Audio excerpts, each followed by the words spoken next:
Good afternoon, everybody, and welcome to the Conservative Fringe event from the Institute for Government on Building Back Better. What role can transport play? Kindly sponsored by the West Coast Partnership. And we've got a fascinating panel here this afternoon to talk about the role that transport can play in building back better.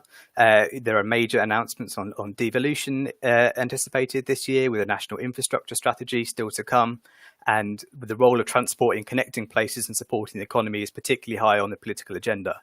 So we've got our panel together to discuss what the powers, coordination and funding might be needed to make the most of these opportunities for places, and how policy and investment can contribute to creating these sorts of opportunities. So I'd like to briefly talk about the fantastic panel we've got. We have Chris Loder MP, the member of the House of Commons Transport Select Committee, and also the former railwayman, working as former head of trains for South Western Railway, among other operators, and the only MP to have been a train guard. He's also vice chair of the all-party parliamentary rail group as well. We have Laura Schoaf, who's the managing director of transport for the West Midlands, part of the West Midlands Combined Authority, with more than 20 years of international experience in integrated transport and spatial regeneration, and working with the government very closely on their HS2 connectivity package and their strategic transport plan. We also have Caroline Donaldson, who is the managing director of the West Coast Partnership Development, which is the shadow operator for High Speed 2 along the West Coast, who are designing, developing and mobilising high-speed operations and the accompanying conventional services. She joined First Group as the bid director for rail in 2010, having held various other positions in the transport sector, including senior positions at Network Rail and London Underground, and is also a chartered accountant holding a degree in mathematics as well. And finally, we have Simon Jupp MP, who is the Member of Parliament for East Devon and a member of the Transport Select Committee, who was previously a special advisor to Dominic Raab MP and also Tim Bowles, the mayor in the west of England. So with no further ado, I'd like to first ask each of my panelists a brief question, and then after that facilitate a discussion, after which we'll take some questions from the audience submitted via our Q&A function over the next 45 minutes. And I'd first like to sort of turn to Chris Loder MP. And you wrote an article in the Times Red Box recently on the opportunities to speed up the delivery of infrastructure. So what are the opportunities that we have in the post-COVID world to speed this up? Thanks, Alistair. Just checking you can hear me okay. Yes, I can. I'm guessing. Great, excellent. Good afternoon, everybody from the House of Commons. It's good to be here, and I'm really pleased to be able to participate in this event. So, in answer to your question, Alistair, I think there are a huge number of opportunities that we are presented with as one of the consequences of COVID. Passenger demand has completely nosedived over the last 6 months. We are seeing through some of our major London terminals anything from 25 to 35% of typical footfall. However, interestingly enough, footfall in our more regional commercial hubs, so for me, of course, that would be places such as Exeter, Southampton, Dorchester and the like, have only seen a reduction of 50%. That, I think, is a very small indicator as to the sustainability of employment and the need to go to regional centres going forward, rather than always having to go to London. Probably about 3 years ago, we started to see a change in demand, and that was much more going away from a 5-day, Monday to Friday commute into London to a, say, 2 or 3 day commute, but further away from London. And I think what we've seen is a speed up or an acceleration of that trajectory. And I now think that we are in a situation where the strategy going forward has to change. For me, in the Southwest, the key focus on infrastructure has typically always been about enabling additional capacity into and out of London Waterloo or other London terminals. But it is clear that if the current demand levels continue, the focus needs to completely change. And where, for example, in my constituency, I have the Heart of Wessex line that runs from Bristol to Weymouth through Yeovil and Dorchester. There are times a day where we have a rail frequency every 3 hours. That really isn't. It wasn't acceptable before COVID, and it certainly isn't acceptable now. And we have the opportunity, I think, to deal with that as an example. And there are many, many other schemes as well across the nation where we have small, sensible schemes that could be done quite easily that would offer huge benefit locally and regionally in terms of the economy. And that's why I think that balance needs to completely change. I also think we need to see a change in our approach from government and indeed from the sort of the state infrastructure operators. I've lost count of the number of route strategies, route utilization strategies, and so on that we've had for certain bits of the railway in this example. But now we need to switch to action. We've done strategy, and more strategy, and it's changed, but with no action. Now is the time for that to change, and I think that needs to be focused in the regions across the nation, not just in the Southwest, but across the UK. And I think we can therefore enable much better emphasis on competition. Actually, we're seeing at the moment those who want to travel, say, to Newcastle or Edinburgh from the south will typically take an aeroplane because it's much cheaper and easier for them to do it rather than take the train, even though it's a little bit longer. And I think that's also a good indicator of how passenger priorities have changed. Typically, it's all been about capacity, about enabling people to get on a train if they wanted to. Now I think it's much more about how clean is the train, how comfortable is it, and it's the same for the bus as well.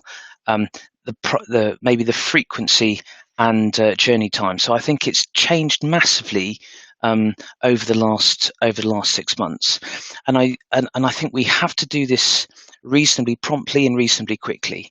The nation's railways alone are costing the taxpayer £3.5 billion a quarter at the moment. So if that trajectory continues, that's £14 billion a year for the nation's railway, compared before COVID, where it actually earned money for the exchequer. So we are in the biggest financial crisis that we've seen, but we have to act now to focus on those infrastructure changes, those infrastructure improvements that will enable regional connectivity across the country for us to get out of that as soon as possible. Thanks, Chris. I think there's certainly a number of points we'll be coming back to there. Regional connectivity and the preponderance of strategies, certainly among them. I'd like to move on to Laura. I mean, what do you think the main challenges and opportunities we have are for post-COVID urban transport, particularly? We've seen dramatic changes in urban areas, but what are the big challenges and opportunities for them? Thank you. Just checking that you can hear me as well. So as the previous speaker said, we saw a tremendous drop-off in patronage in the immediate decision to lock down. And part of that was because we advised people not to travel by public transport. And therefore, patronage just dropped to an absolute fraction, and government, as was noted, has had to step in and provide financial support. But I think I would say that support has been a real success. So that has allowed public transport in areas like the West Midlands and cities like Birmingham to continue to run straight through the height of the pandemic lockdown. And that meant that key workers could get to and from work And one of the things that we did in the West Midlands was we repurposed some of our vehicles, and we in fact are still doing direct free shuttles between some of our transport hubs and our hospitals for key workers. It also allowed us to operate safely with reduced capacity, and allow people to be able to be socially distant on public transport. And it allowed us to build back up, which is where we've gotten to now, where we're trying to get the levels of service to where they were at a pre-COVID level. But the challenges that go forward are huge. So we have a deregulated market in the West Midlands, which means we have a commercial bus industry. So the loss of patronage is a direct financial loss to our bus operators. And in that way of thinking about it, they have a couple of choices. So increasing fares, which is obviously not what we would want at this exact time, or potentially having to decrease the services that they provide. And what that could do in certain areas is sort of have a double whammy. So those people who were disproportionately affected by COVID are also some of the people who are in the most vulnerable jobs. And those are some of the people who suffer from transport poverty. So if we wind up with the reduced service because of the financial burden, it could wind up essentially disproportionately impacting those people who have already been hurt the most. So we have a really difficult situation where if you believe, as I do, as I would, given my job, that public transport is the backbone to any urban area, and it is what allows people to access employment opportunities and education opportunities, retraining opportunities, and all of the things that we will need as we start to build back better, then public transport has to be there. It has to be there functioning as well as it can. Really good comments already made about how do we build back public trust in public transport. So how do people know that they can use the network? I was on the network again today here in the West Midlands. People have their faces covered. The vehicles are clean. The cleaning regiments, staff out on platform, buses with signs that say this bus is full, leaving and not picking up too many passengers, issuing fines and penalties, removing people from the network when they aren't abiding by the rules, are all things that we're doing here in the West Midlands. We still hand out free face coverings to people who don't have them, just as much as to make sure that other passengers are reassured and feel safe as part of that. So it has been the most bizarre time. I mean, never in my career did I think we would be operating a network. Then I would be telling people not to use that network that we've spent our lives building up. And then we'd have to rebuild trust and operations to get it back up to what it can do now. But of course, it can still, with social distancing, only carry, it's different on different vehicles, but call it roughly 40% on a tram of what it used to take in rush hour. So we are needing to be innovative and find ways, as has been already mentioned, how do we spread the peak? How do we ensure that we get the most out of the capacity that we have by encouraging people to travel at different times where they're able? Maybe the nature of employment being more flexible will allow some of that. So there are huge challenges in terms of what it yields, but equally, wherever there's a challenge, there's an opportunity. So how do we redesign some of these networks? It's been, a lot of bus routes have been bus routes for 25 years. Well, maybe this is a really good time for us to look at how those, all the modes work together. So if the buses are feeding into the trains that are running on the fixed lines, how do we take advantage of that to make sure that we are providing the right services in the right places to the people who rely on them the most? So I think that is some of what we face going forward. But it's absolutely unprecedented, and it's not just an existential crisis that public transport faces. It's a very real one. And while I work in a really dense urban area, these challenges are felt in rural areas as well, whereas if they're not financially viable, there may be no services at all. And that will lead to continued isolation and feelings of loneliness, and so many of the challenges that as a nation we're trying to address together so that everybody can come through the pandemic. Thanks very much, Laura. That was really interesting. I think I was really struck by the building, the better element of building back better there. I mean, just moving on to Caroline. Laura discussed, the role of bus train integration there and partnership. Could you explain a bit about the role of West Coast Partnership development in delivering these high speed services, and how you'll engage strategic partners to ensure these new services support those economic growth plans that areas like the West Midlands have? Yes, well, good afternoon, everybody. And again, I'll just check that you can hear me. Yes. Okay. I think you'll probably be asking the question, who or perhaps what is West Coast Partnership Development? And certainly we're very much the new kid on the block, if you like. We're part of the West Coast Partnership, which was launched last December. And the other strand of the business is Avanti West Coast, which you will know is the intercity operator, which connects some of the UK's biggest towns and cities. So West Coast Partnership Development's role is to plan and deliver the high-speed rail services that'll use the new high-speed 2 infrastructure. And you may have heard that role already described as being the shadow operator for High Speed 2. We'll also be working on how the intercity and regional services should change so that everything works together to give customers the best possible service. And in doing that, we'll be working closely with the Department for Transport, High Speed 2 Limited and Network Rail. And of course, we'll also be talking to people and communities all along the West Coast mainline route. The new railway will bring huge benefits, so better, greener travel opportunities and much more freight capacity, laying foundations for the future of safe and sustainable UK transport. High-speed services will give passengers even easier and more comfortable journeys than today and bring people closer together, delivering something the whole country can be proud of. So we're not responsible for building HS2 infrastructure, but we are here to make sure that customer needs are at the heart of new services, including modern trains, vibrant stations, better ticketing and simpler fares. We very much share the government's ambition for infrastructure that is joined up. HS2 will halve the journey times between our major cities. It will also encourage businesses to invest beyond London and the South East, giving the regions access to bigger markets and a wider pool of labour and suppliers, bringing them within easier reach of global expertise by shrinking the distance to our major airports. And that'll encourage businesses to grow more quickly, generate new jobs, and so boosting regional productivity and supporting economic recovery.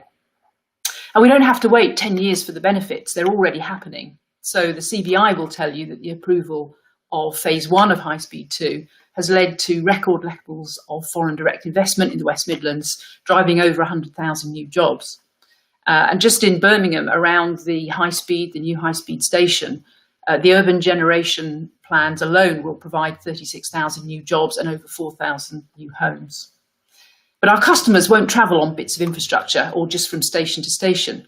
They'll make real journeys from their homes to meet family and friends, visit new places, work, or perhaps watch their favourite football team play. And all of our work needs to be set in that context. So to support that, our team is drawn from 2 of the world's leading transport companies, First Group and Trenitalia. And it'll include experts in high-speed operations, the British rail market, passenger trends and customer needs.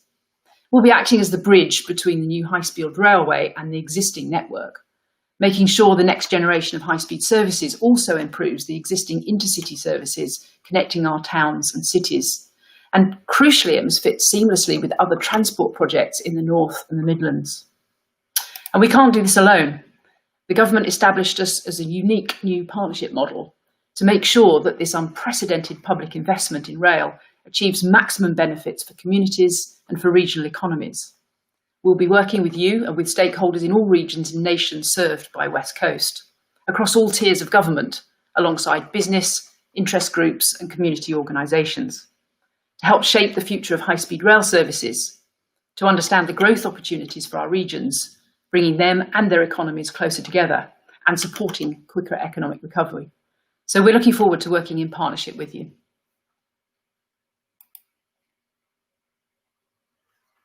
Thank you very much. Another set of fantastic comments that I'm sure we'll come back to, particularly on that partnership point and working together and how that works in practice. I think, and last but not least by any means, I'd like to talk to Jupp MP and ask him what Building Back Better means for transport policy and investment in rural areas as well as urban ones. We can occasionally be a bit urban centric in the UK. So what does that mean in a post-COVID world for rural areas?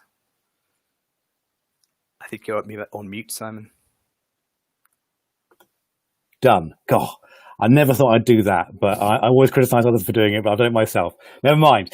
What it really means is we need to empower communities and regions to decide for themselves what they want to do to improve their transport. We need to devolve and empower regions to decide the future of transport in their areas, because I don't have all the ideas for the rest of the nation or indeed the Southwest.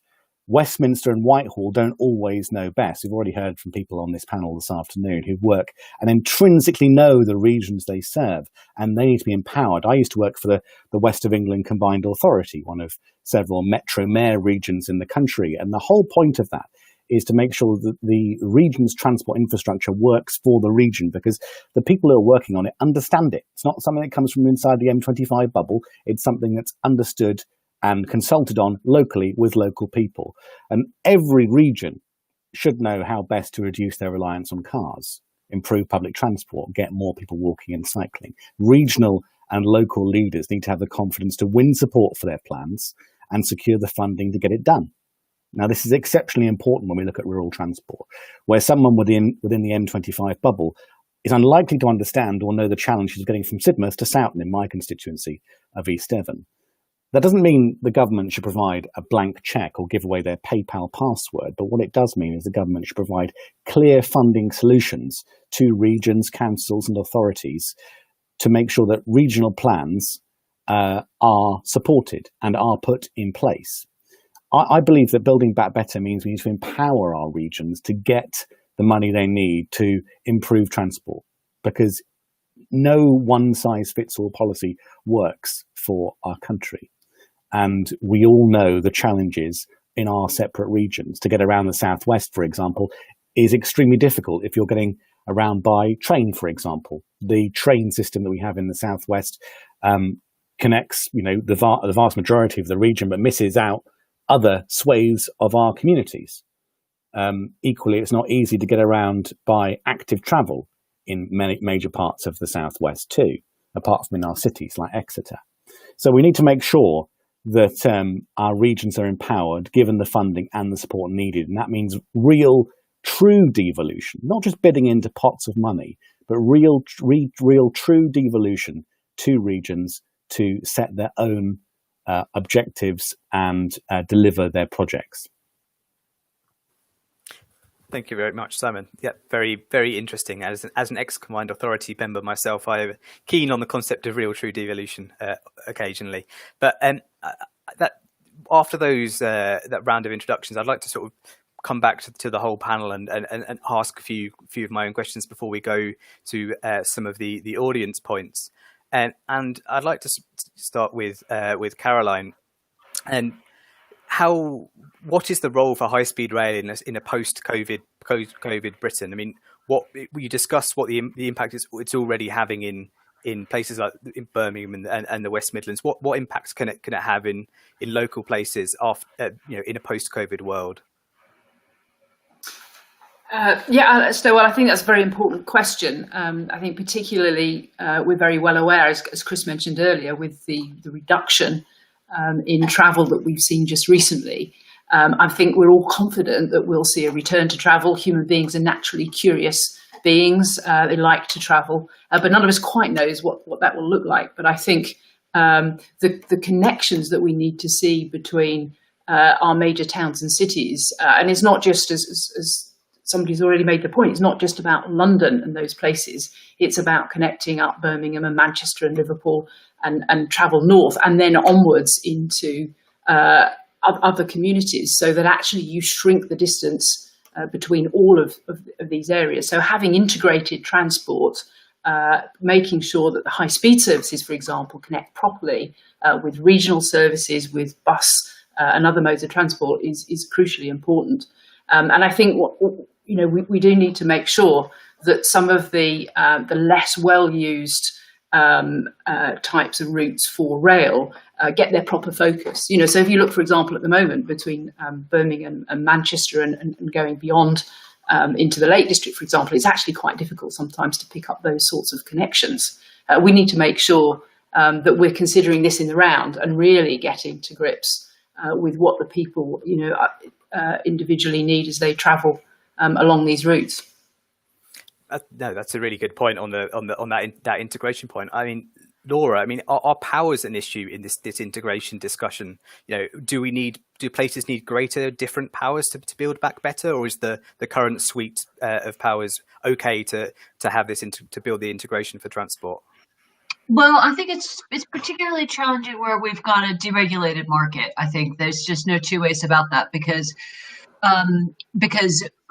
it's more difficult to do that without leverage. Of course, there are other ways to do that. So if we are going to continue at some level to help fund or subsidize those services, again, I think the devolution argument is really powerful, and the fact that it's different in different regions. But as a transport authority, that kind of funding could be channeled through us, so that we could use that. We could set requirements around that funding about what we would expect to see in terms of whether that's cleanliness or basic provision or patronage levels or certain routes being protected in exchange for receiving that funding. So there are different ways to look at it. So some of it is about powers, but equally we can do more with the mechanisms that we're currently using, I think, to deliver better outcomes. Simon, you talked about real, true devolution. Are there powers you think that places should have that they don't have, or is it about the funding question that you brought forward? Well, it's both, really, isn't it? I think that at the moment we have different devolution deals in different parts of the country. So let's look at England, for example. The devolution deal in Cambridgeshire and Peterborough is very different to the one in the West Midlands, and once again different to the one in the west of England. Why is that different? And why does that mean that some regions are frustrated with their ambition? That needs to be solved. So we have real, true devolution. Equally, some regions need to actually use the powers they've been given. For example, franchising is an option that many combined authorities have access to, and yet I don't think at the moment any of them are currently using it. So there's real means and ways to get to a point where actually we can have a better regional devolved transport agenda and actually deliver for the residents who think that this was going to be the answer, and therefore actually get stuff done.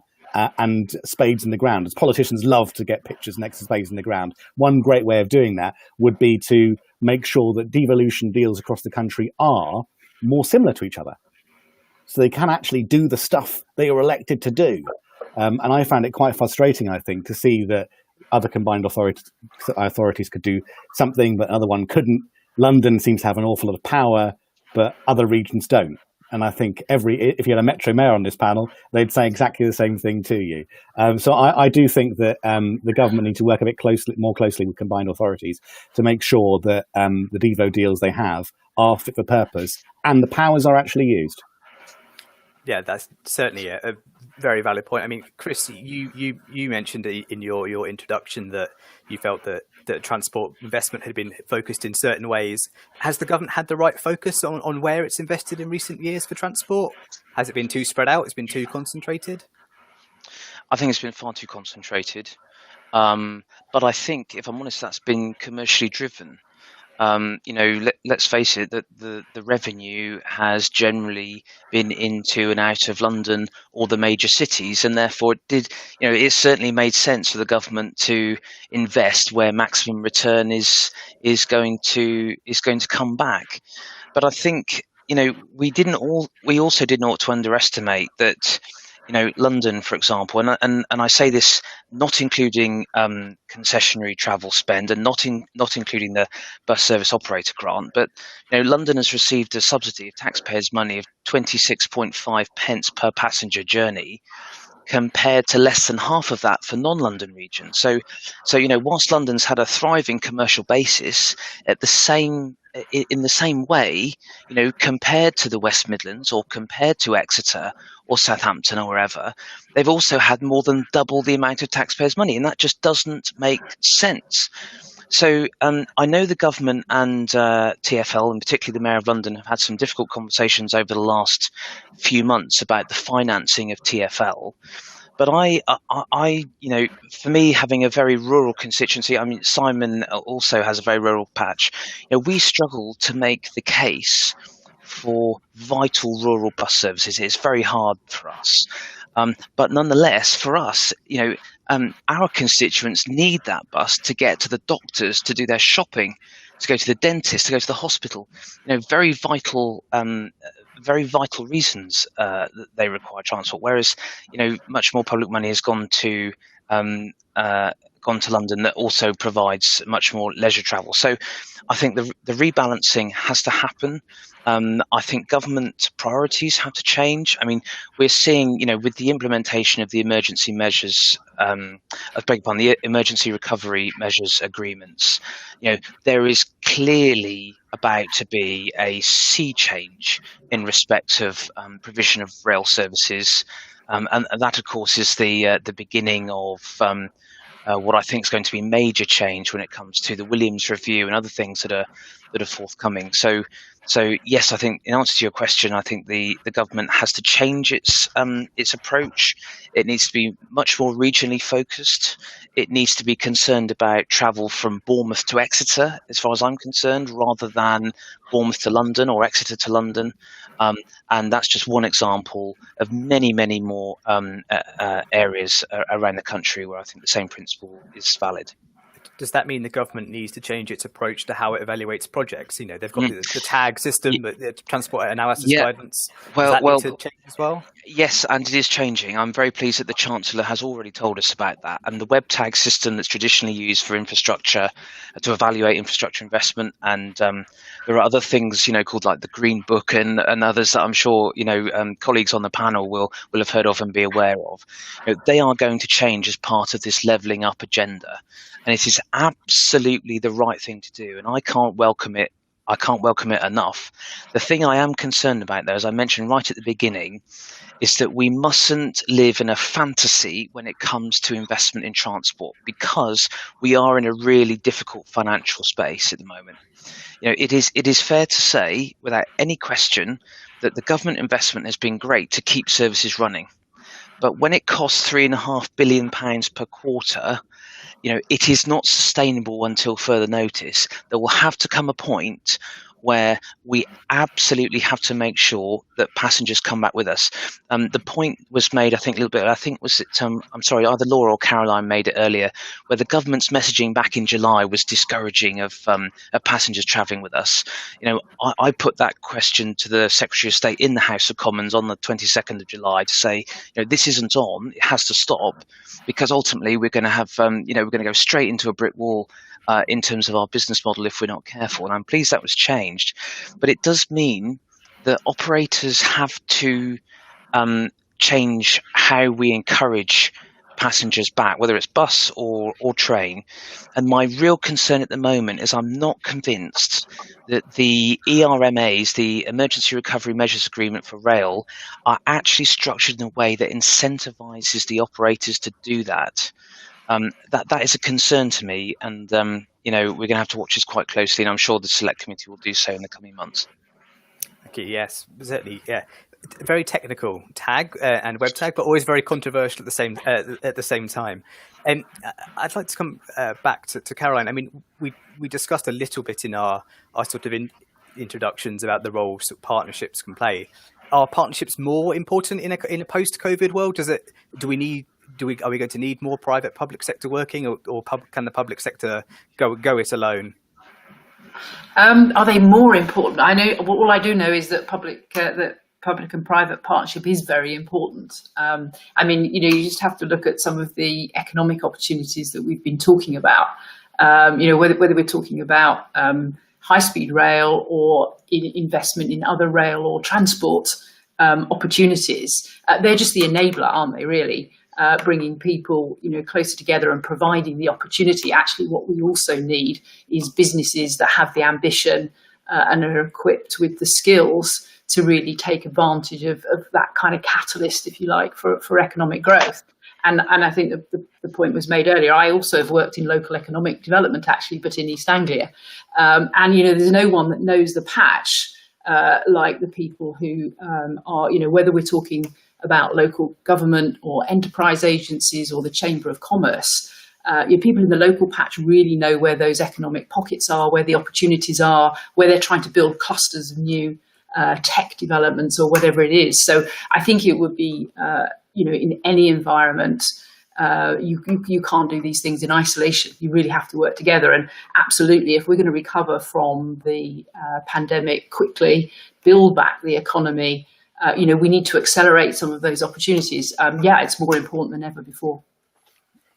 Thanks. Yeah, I think that I'd like to move to sort of a slightly different angle on that partnership question. Ask Laura. I mean, we had a National Audit Office report out on Friday, I think it was, on bus services outside England that said there's more that could be done for joint working between the DfT and other departments in government around housing and other things as well.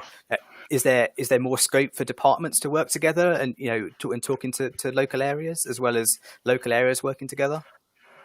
Always. I mean, always. It's something that you never reach the pinnacle of partnership working. But the transport in and of itself, I think, as was just sort of said, it doesn't deliver anything. You have to be putting the connections in between the places that people want to travel between. So this just the return to school was fascinating, wasn't it? So and I'll be honest, in my patch, I had never spoken to a regional schools commissioner ever before. But actually, there was no way that we could get kids back to school without starting to think completely differently about the partnership we have and the way that we work. So I think it has to go across all of that. So it matters where are people being educated, where do they want to go to school, where are new homes being built, where are those pockets of economic activity. As was mentioned earlier, those might change slightly given where we are. They may not be all about bringing people into the major city centers and then back out again. So we might need to think about how we redesign networks in order to do that. Now, bus is by far the most flexible mode of public transport that we have. And so I think part of that National Audit Office report was, I think my view is the bus industry has been ripe for change for quite some time. As an industry, it hasn't necessarily moved on or has been as disrupted by technology as other aspects of transport. I think that is coming to it, so it's probably the right time that we look at it. But it is an absolutely vital part of public transportation. Just because it might need to change doesn't mean it doesn't need to be provided. And I come back again to some of the things about rural services. And they are an absolute lifeline to people, and public infrastructure is part of the public good. It's absolutely critical to making everything work. So I think there's probably a different way to look at how we provide some of those services. It's definitely the right time to think about how we work across government and with regional government and local government differently. What have we learned, and how, when we start to build our network back for the future, how are we going to try our best to sort of future-proof what we put in place? Thank you. I mean, building on that point about disruption and the future, Simon, I mean, the Transport Select Committee published their e-scooter inquiry a few days ago. I mean, is there a role for transport disruption in helping us build back better? Are e-scooters the answer to whatever the question may be? I think that they could be, in some places, part of the answer. The issue that I had and still have with e-scooters is that if they're put into, for example, cycling routes, that will put people off active travel because they are quite disruptive in those cycling routes. And they're not actually active travel because you're literally just standing there going along on one. So the whole point of active travel is to get out there, lose some weight, and I know I could do that myself.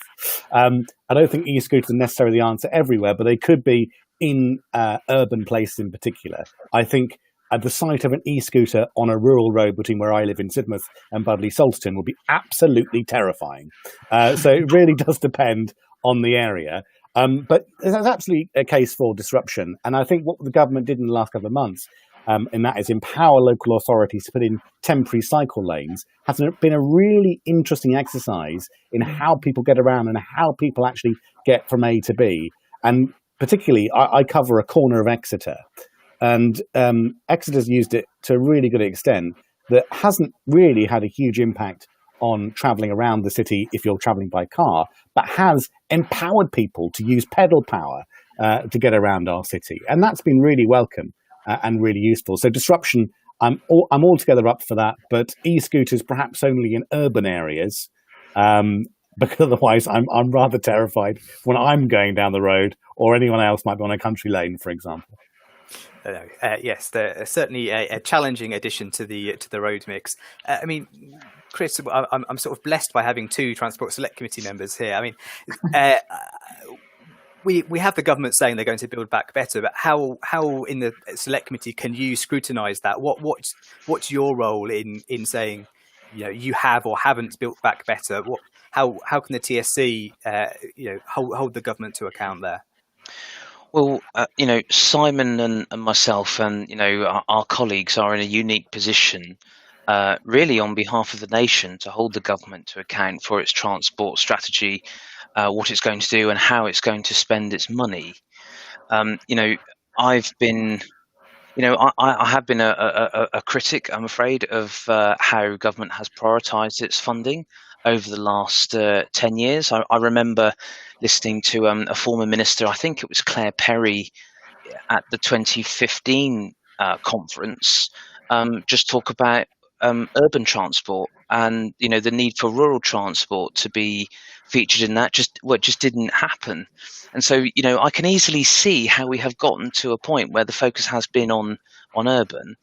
But as the committee, we're very fortunate with many varying skills. I mean, as I said earlier, I've spent the last 20 years of my career beginning from the front line in the railways, to be able to contribute those insights and those skills, and I know lots of others have as well.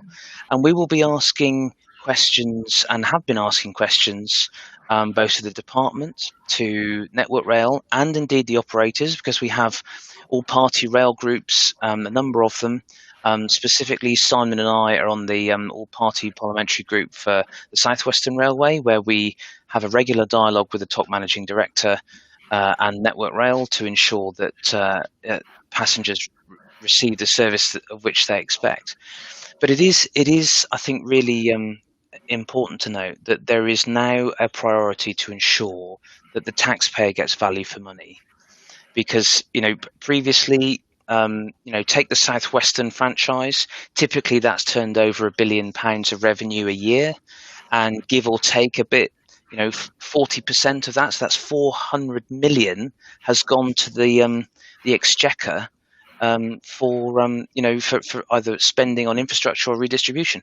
That's not there anymore, and that affects not just us in the Southwest; it affects the rest of the UK as well. So I think there's a priority about taxpayer money. There's a priority about scrutinising investment. I think it's totally unacceptable that Network Rail, for example, would still, I'm not saying they are, but for example, would still be continuing with multi-billion-pound projects to do, flyovers to enhance the capacity in and out of London, for example, when there is no connectivity regional connectivity between commercial centres. I think that would be wrong. And I think we are going to have to watch very carefully over the coming 6 months as to how demand starts to return. I mentioned earlier about how demand has basically dropped off the edge of a cliff. It's been worse for London than it has the commercial centres. But even though the commercial centres have stayed, roughly half, I suspect that's lower yielding revenue than it was before COVID. I don't know because I haven't got the stats, but I suspect it was. So I suspect it is. So the demand is massively changing. What we were seeing from 2017 onwards, I think, has been massively accelerated. And because those changes are going so fast, the industry isn't quite sure and government's not quite sure what to expect. Simon and I saw the DFT the other day. That they aren't sure what demand is going to look like over the coming 12 months. We asked the same of TfL when we had them in to committee and the mayor into committee a month or two ago.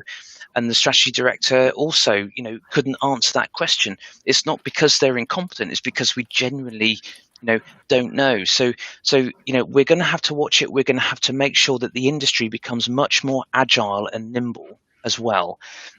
Take rail, for example, just briefly. Traditionally, a train planning process requires basically a train company to have a clear timetable in place and go through all the industry systems and bureaucracy a year before it's required. That has got to change. That has got to change, because in this COVID world that we're in at the moment, we need to be able to amend the timetable really with 2 or 3 weeks notice. Now, strictly speaking, you can do that under certain conditions, but we're not really geared up to do it properly. And so I think the agility is going to have to come as a consequence of this change of demand. I'll ask one final question to Caroline before moving on to some of the Q&A that's come in. Caroline, how can we be more agile, as Chris just alluded to there? Is there anything that we could do to be more agile in the world of transport?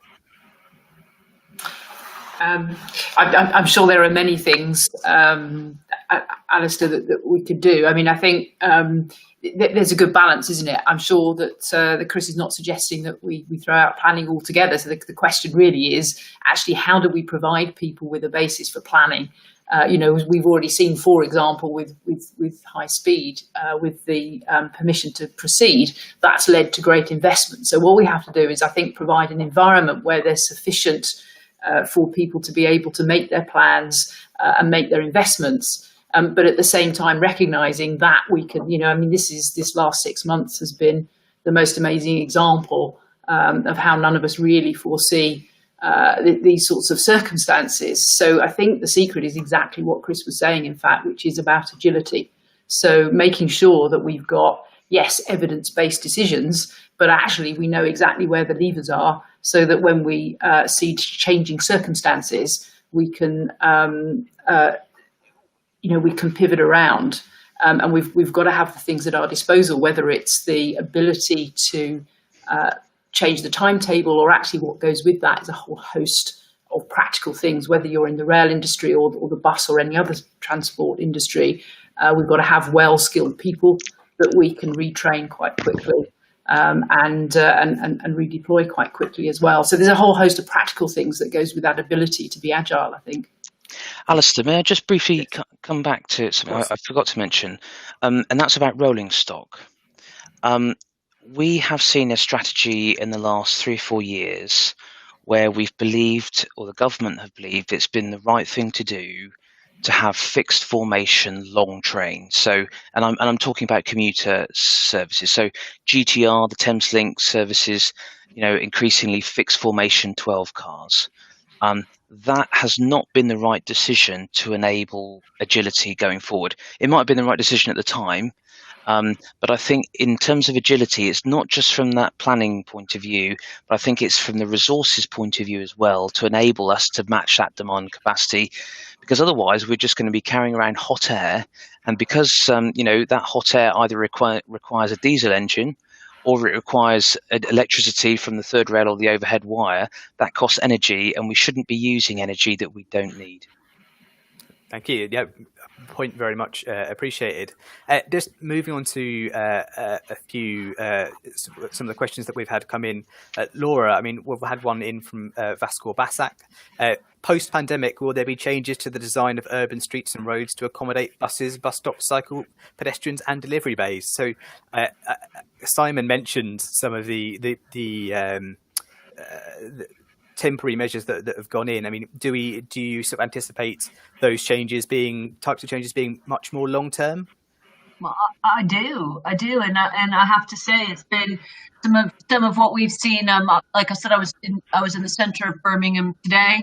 I took the train in and just was walking down Colmore Road. They've taken out a lot of parking and put some additional outdoor seating with flowers, and it absolutely looks fantastic. And it's all helping to discourage people from driving into the city centre and trying to encourage people to travel there sustainably, to stay, to enjoy it, to be outside, to walk and cycle and have active travel. So I do think it is already changing. You can see that physical manifestation of some of those emergency measures. And I think what's been really helpful throughout the past 6 months is we've been given quite a lot of flexibility to trial new things.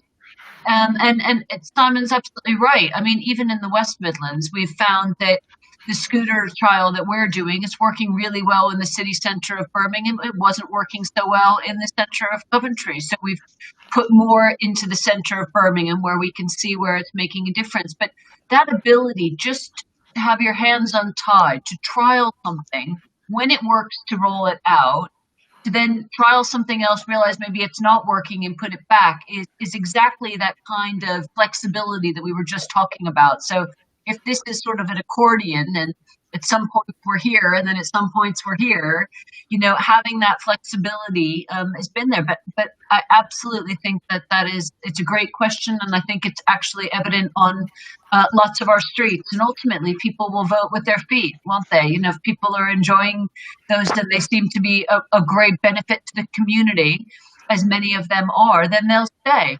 And where communities aren't receptive or it doesn't work for that community, they make that known to us as well. So, but having had the flexibility over the past 6 months to try things, to see what does work, has been really, really helpful, and I think it will leave a really a good legacy. Thank you. Yeah, no, it's been a very interesting time for transport, certainly. And talking about things that may be opportunities, we've had a question from Jamie Hodge from Hitachi saying, does Brexit give the opportunity to change procurement to ensure social value impact and the domestic supply chain of UK-based manufacturers is recognised? What a great question. Great question. I believe it does. So alongside working, I'm not going to read out my CV, don't worry, but alongside working for the West of England Combined Authority, I previously worked with the Foreign Secretary.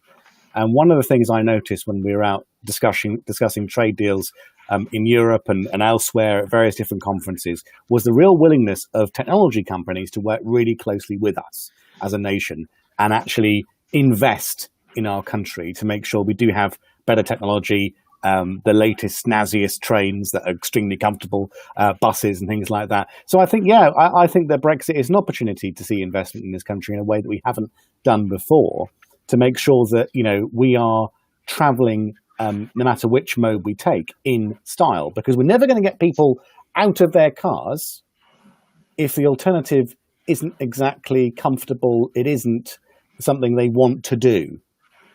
So I believe that actually Brexit's a real opportunity to get investment back into the country and work with people to increase the style and the substance of our travel.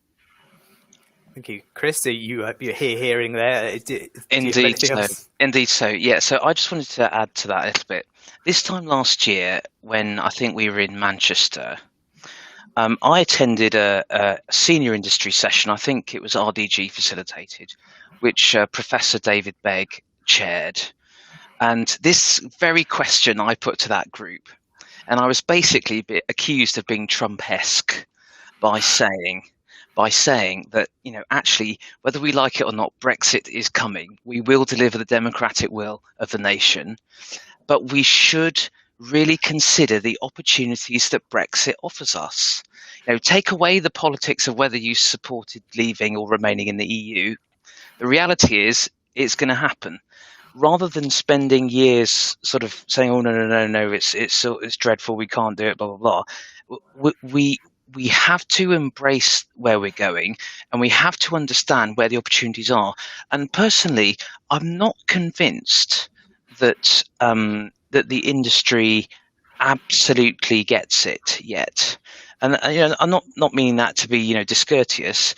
I think we have been in a framework, a regulated framework that in effect has emanated from the EU directives as to how the railways have been structured. That's the basis of the Railways Act 2005 and previous to that as well. I think we're on the fourth or fifth railway package now from the EU. The entire railway has been structured by it. But where we are now, I think it means that both COVID and Brexit means innovation is really needed.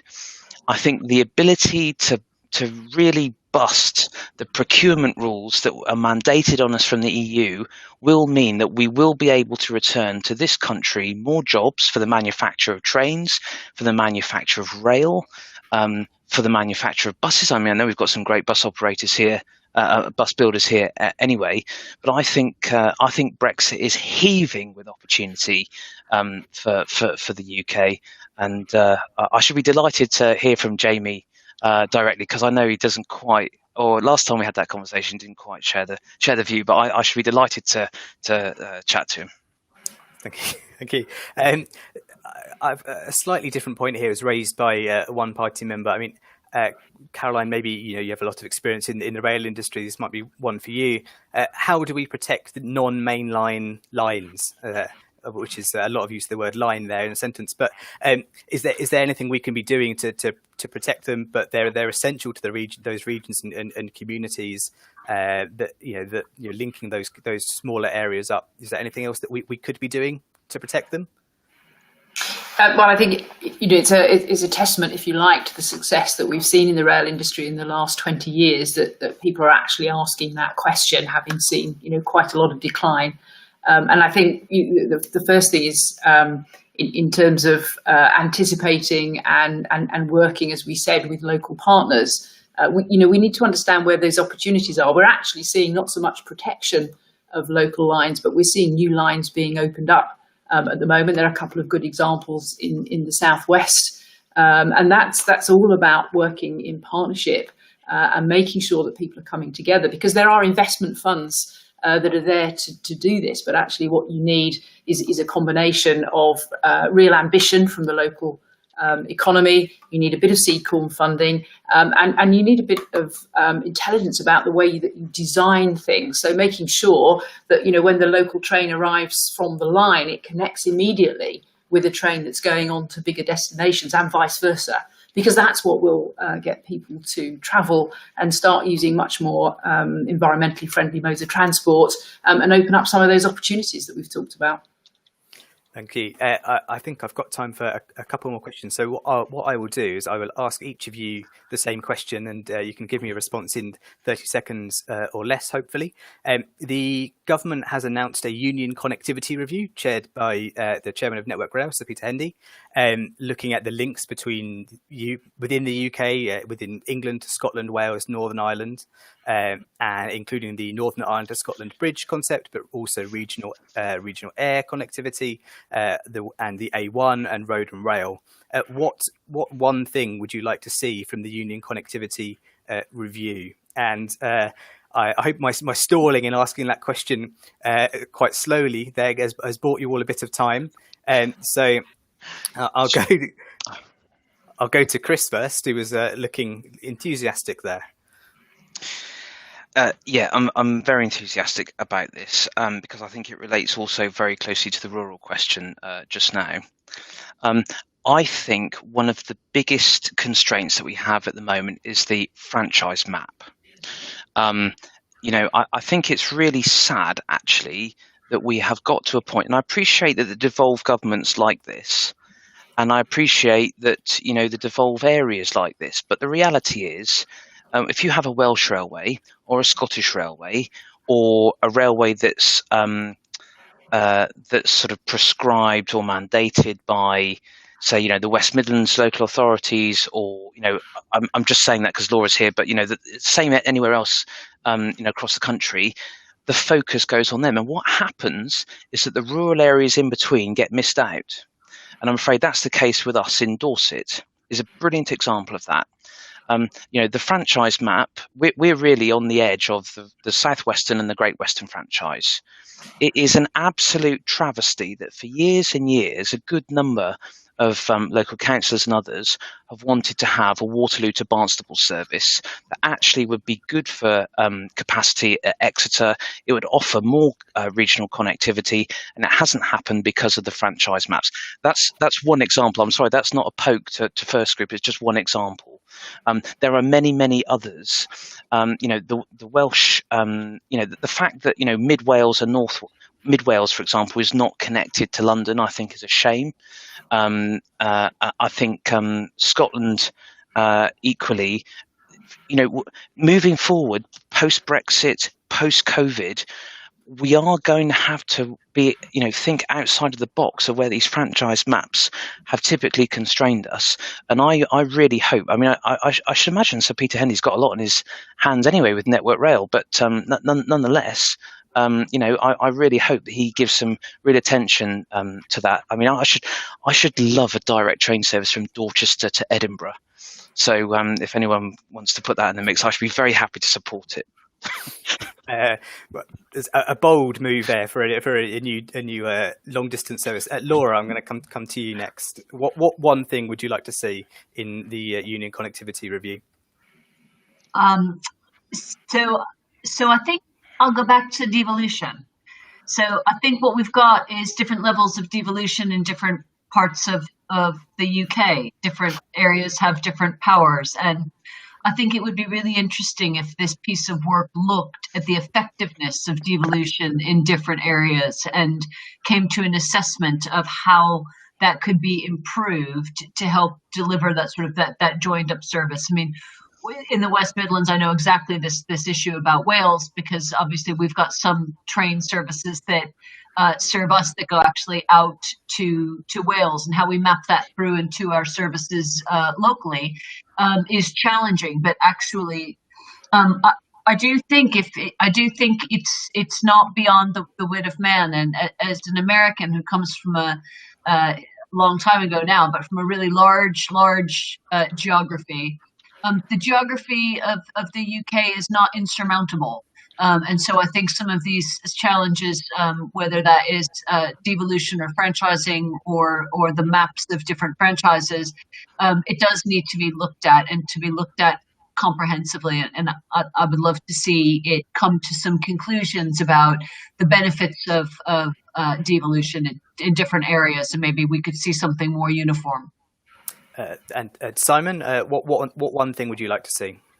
I'd just like to echo the point of the previous two speakers. Absolutely spot on with regards to franchising and devolution, but also we need to look at and strengthen the idea of integrated ticketing as well, to make sure if you are going from one mode of transport to another, it is seamless. It is not an endless collection of bits of paper or apps on your phone. It is something you can do with ease to ensure that travelling by public transport is as easy, as simple, and as stylish as possible.